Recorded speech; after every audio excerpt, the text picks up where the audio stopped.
Okay. Good afternoon guys. So bibili tayo ng merienda. Lumabas ako sa mall.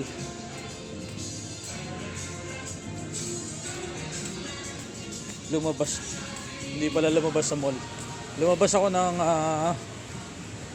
work para bumili ng merienda. So nung nakaraang araw pa ako nagti-crave sa turon.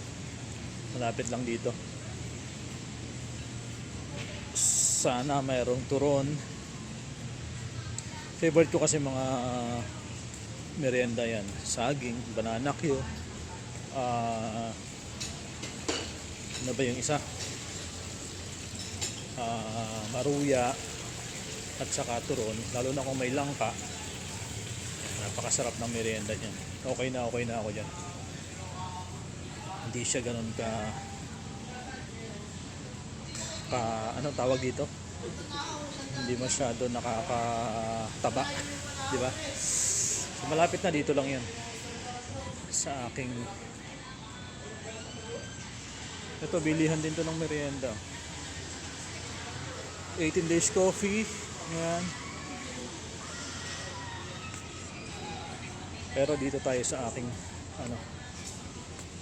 pakay, ang turon. Mami, pati extra extension pa dala. 2, 4, 5. Sir, ito na lang yung turon, dalawa na lang. Hindi na nakarang. Okay, sige, antayin ko. Bali, 5.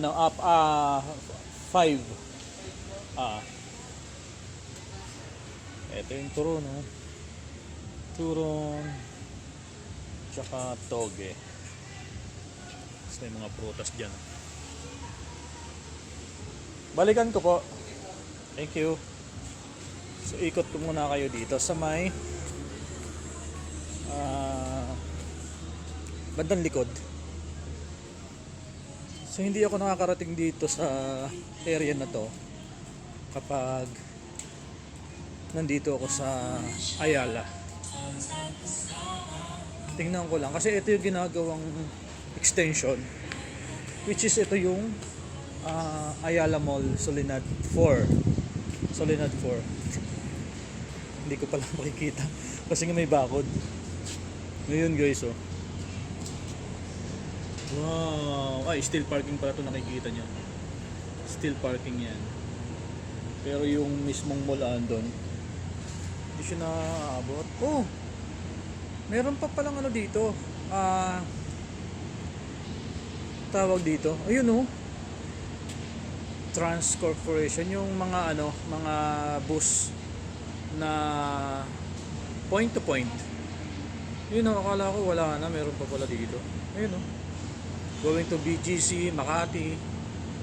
Parang wala na yung papuntang NAIA. Yun yung wala na. So yun, may bakod guys, hindi natin makikita yung ginagawang bagong extension. Itong Solinad 4. Sayang, kung makikita lang sana natin dito.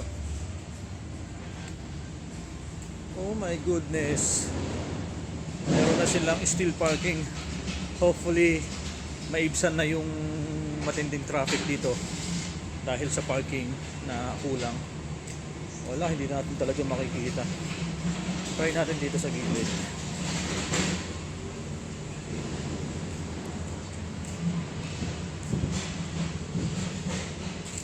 Ayun, oh, yung bagong malaki to guys, sobrang laki, mahaba.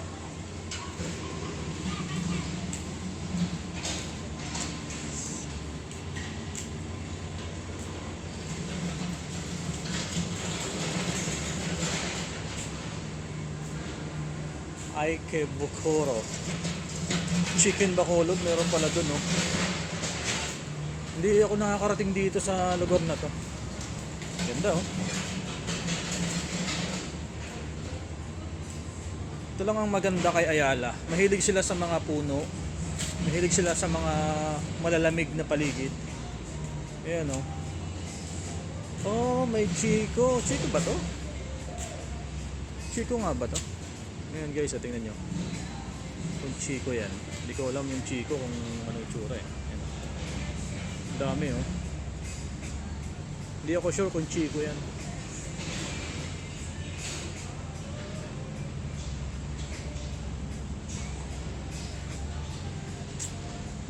Ganda.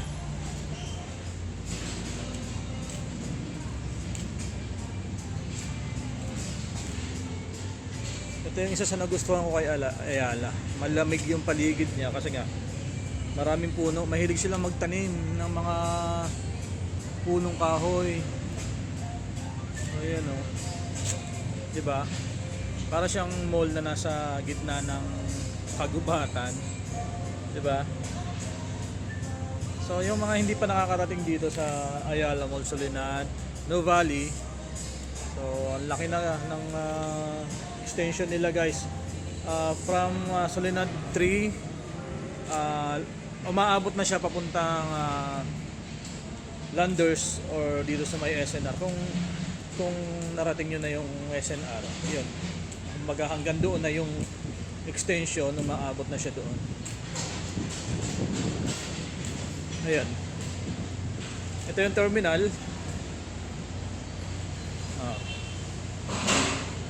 Terminal ng Nuvali.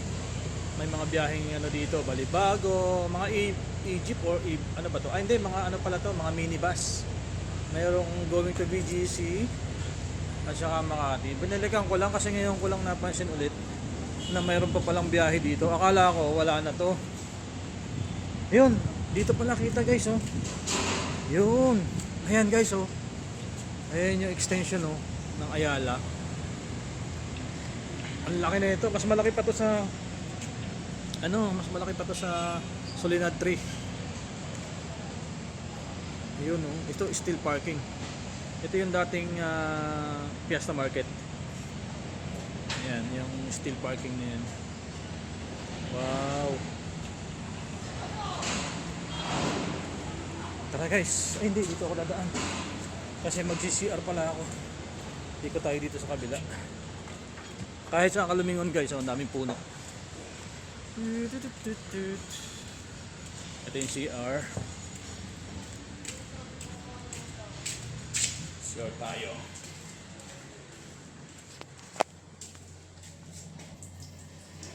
Yun. Nakakakilig talaga pag umiihi.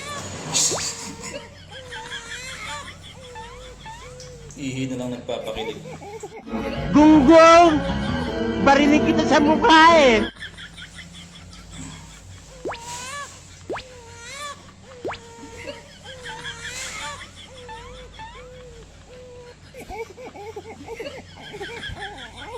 Yun.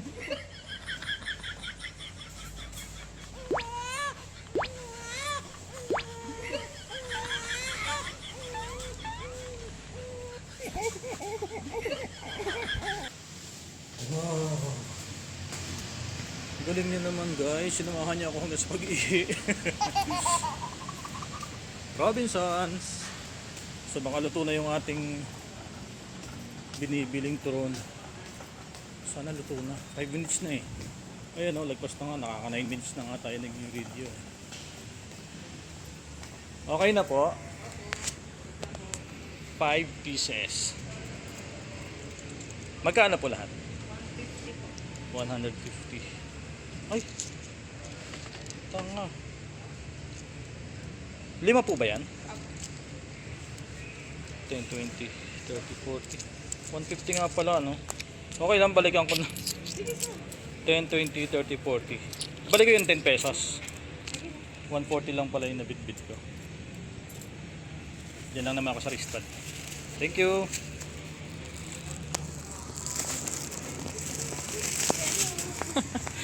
Nakakahiya. Kulang pala ng 10 pesos yung bitbit kong pera. Kasi binili ko 5. Ang nasa isip ko is 25 pesos ang isa. Naalala ko 30 pesos nga pala, hindi 20.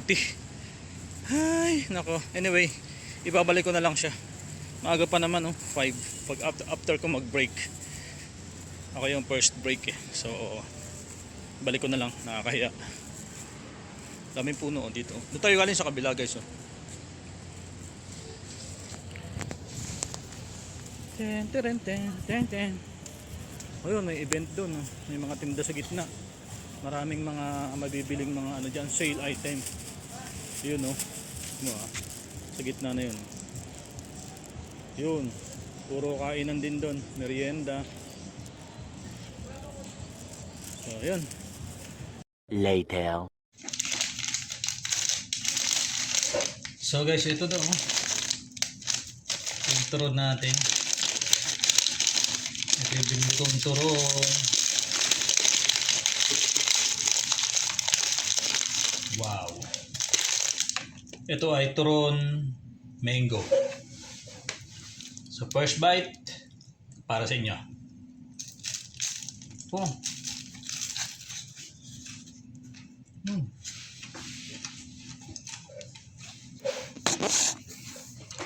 Ang init. Sarap.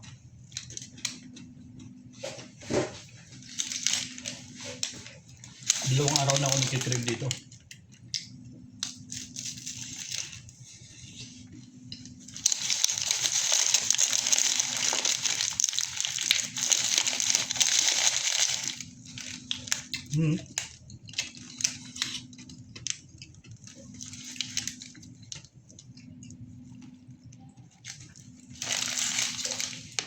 Init.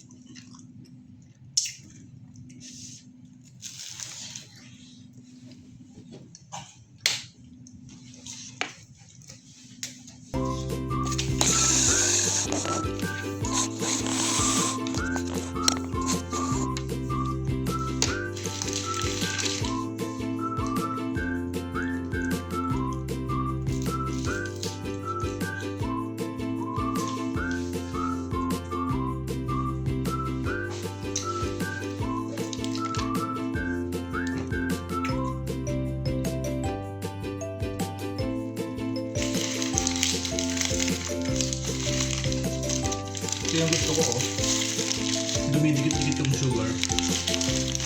Diba?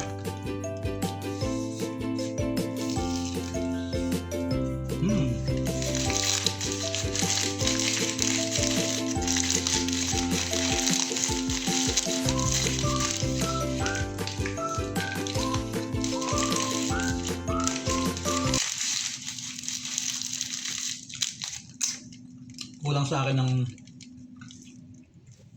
2 o 3 ganito. Pero siyempre isa lang kakain natin para mamayang gabi makapain pa tayo ng dinner.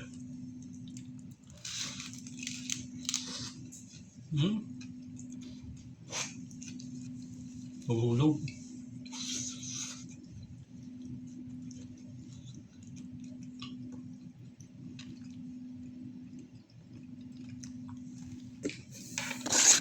Yung working stage ko. Ay, basura yun. Yun yung working stage ko, guys. Yung may lamesang yan.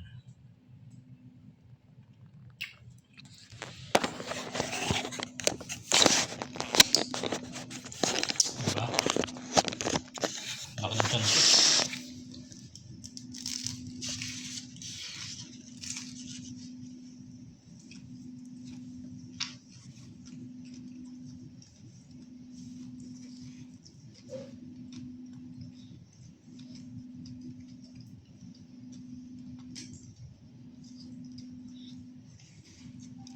Mainit.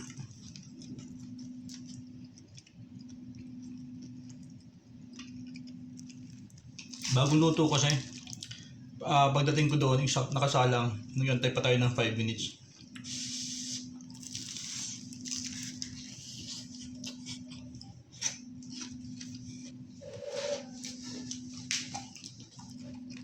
Gano'n. Ganito lang dito sa trabaho.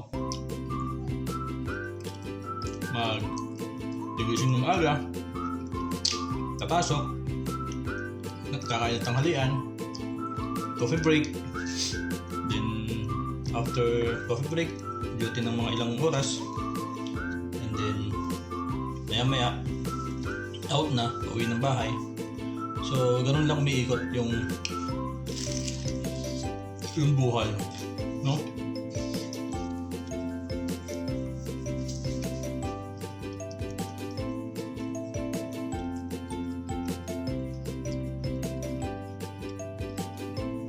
So nasa 12 years na rin ako dito sa company. Hindi ko rin siya hindi ko magawa mag-resign kasi sayang. Okay naman dito sa company namin. Okay compare sa iba. Sa ibang napasukan ko. Then itong vlogging, nakwento ko lang din. Itong vlogging kasi, parang ano lang to eh. Hindi naman sideline. Baka parang ginagawa ko lang para pagdating ng panahon, makita ko o mapanood ko yung ginagawa ko habang nasa ganitong age pa ko. Kasi pagdating ng panahon, hindi natin masabi, di ba? Pagtanda natin, so wala na, hindi natin magagawa. So gusto kong mapanood kung ano yung ginagawa ko habang nandito ako sa trabaho o anong ginagawa ko nung malakas pa ako. Kasi 40 years old na po ako. Medyo matanda na rin.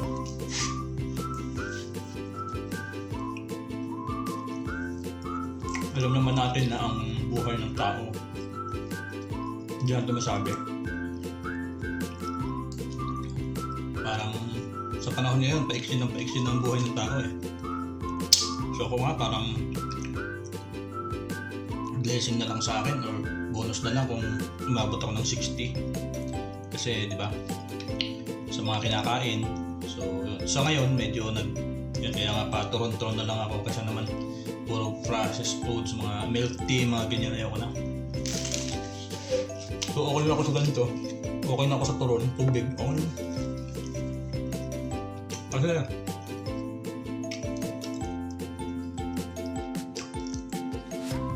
kapag nagkaroon kami ng mga medical, mga annual, na doon lumalabas yung mga matataas na resulta, uric, mga acid, cholesterol, nandun lahat eh.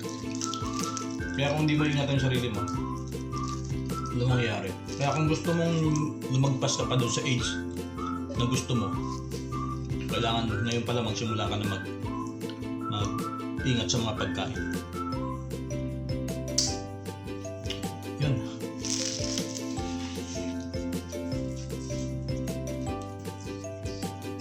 Iba na ngayon eh. Sobrang iksi na ng buhay ng tao. May napanood niya ako nung nakaraan. Parang 23 years old. Na-stroke na siya. Kaya mo 23 years old na-stroke na.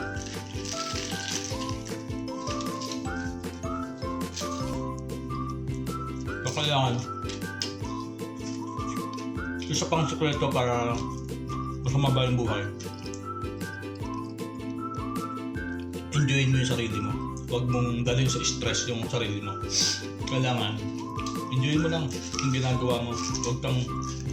Huwag mong stressin sa mga bagay na nakaka-stress. Huwag kang mag-isip ng mga bagay na hindi mo kayang, ibig sabihin, hindi naman masamang mangarap ng mataas, pero yung i-stressin mo yung sarili para doon sa mga pangarap na yun, huwag mong gawin kasi mas mabilis kang tatanda. Mas mabilis kang magkakasakit. Ang bilis makapagkasakit ng stress, guys. Sabi ko sa inyo.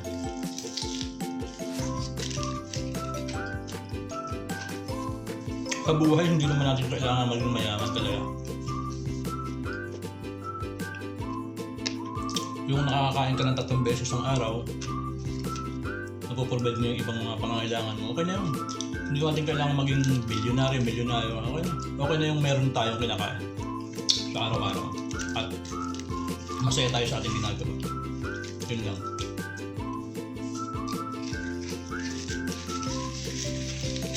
Masaya tayo sa turon. Sorry. Kumbaga, kung ano yun nandyan, kailangan maging happy ka, maging kontento. Kasi yun yung number one na nakakapag less ng stress. Huwag mainggit. Siyempre, sa iba. Huwag tumingin sa tawag dito, sa tagumpay ng iba. Kasi kahit anong mangyari, sa kanila yun. Iba yung sa'yo, gumawa ka ng para sa'yo. So yun, tapos ko na yung aking turon, wala ko tubig. Alright. So tubig tayo. Pag nandito ako sa store, ang iniinom kong tubig is maligamgam. Palagi yun, always maligamgam. Hindi kaya yung normal na, yung warm, o yung ano, yung normal, yung walang mainit o walang malamig. Kasi yung nasa bote. Kasi pag malamig, parang mas ang bilis makataba. Ewan ko lang kung ganun din kayo.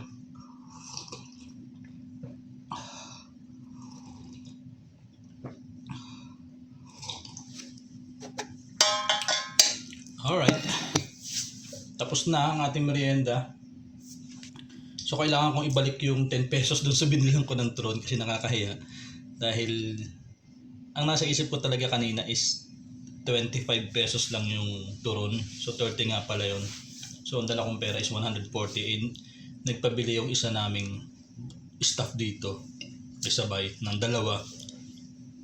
Kaya yun, ibabalik ko. Anyway, tapos na yung break ko. 5:15.